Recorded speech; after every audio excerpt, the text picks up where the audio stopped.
ইনকিলাব মঞ্চের আহ্বায়ক শরীফ ওসমান হাদী গুলিবিদ্ধ হওয়ার পরেই প্রধান নির্বাচন কমিশনার বলে, নির্বাচনে এলে এই ধরনের ঘটনা ঘটেই থাকে, সুতরাং বাংলাদেশে এগুলো নতুন কিছু নয়।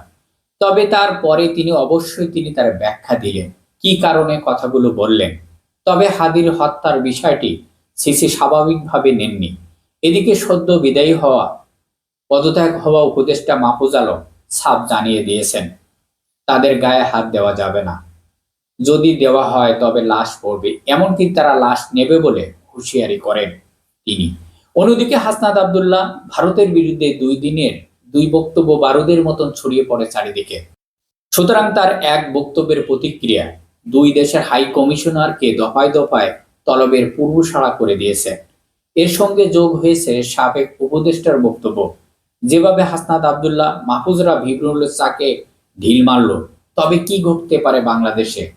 এখন একটাই প্রশ্ন, এই প্রশ্নই এখন চারিদিকে ছড়িয়ে পড়ছে যে ভূমিকম্পের মতো, টর্নেডোর মতন আসলে এই দেশ জুড়ে বিজয়ের মাসে কি হতে যাচ্ছে।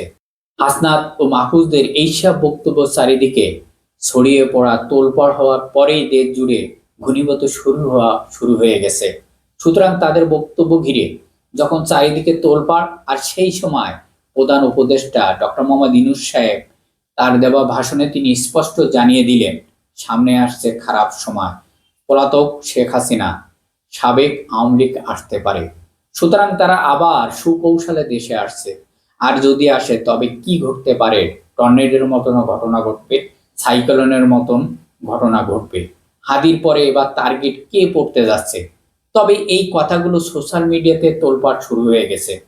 অর্থাৎ অন্যদিকে ভারতের সাবেক সেনা কর্মকর্তা কর্নেল অবসরপ্রাপ্ত অজয় কেরান তিনি দাবি করেছেন, হাদির পরে পরবর্তী টার্গেট হতে যাচ্ছে হাসনাত আব্দুল্লাহ।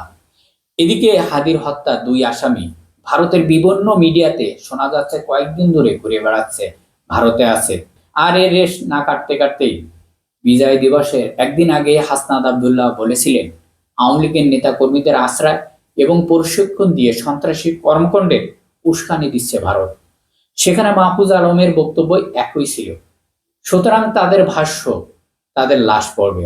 অর্থাৎ অনেক ধৈর্য ধরা হয়েছে। মাহফুজ আলম পদত্যাগের পরে তিনি এখনো বাসা ছাড়ার সময় পাননি। সুতরাং আমাদের বিপদমুখী করলে বাংলাদেশ ও ভারতের ভিন্ন দেশীদের স্বার্থ রক্ষাকারীদের নিরাপদ থাকতে পারবে না, এমন কথা বলে। তার মানে আওয়ামী লীগ তাদের স্পষ্ট বার্তা। তবে এখন তাদের বক্তব্য চারিদিকে চাঙ্গা হয়ে উঠছে। গণতন্ত্রের আইন, নাগরিকদের সঙ্গে সংলাপ এবং সংহতির দিকে কথা বলে। তবে আসলে বাংলাদেশের মানুষ শান্তির পথে কি যাচ্ছে, যেতে পারবে কি? গণতন্ত্রের বিজয়। তবে সব মিলিয়ে প্রশ্ন এখন একটাই, প্রশ্ন ঘুরপাক খাচ্ছে, সামনে নির্বাচনের মাঠে থাকা বাংলাদেশ কি আবারও কোনো বড় ধরনের ষড়যন্ত্রের মুখে পড়তে যাচ্ছে, টর্নেডোর মুখে পড়তে যাচ্ছে? তবে কি হবে তা এখন দেখার অপেক্ষা ছাড়া আর কোনো উপায় নেই। তবে বিশ্লেষকরা মনে করেন এমনটাই। দেখা যাক কি হয়। সবাই ভালো থাকবেন। আল্লাহ হাফেজ।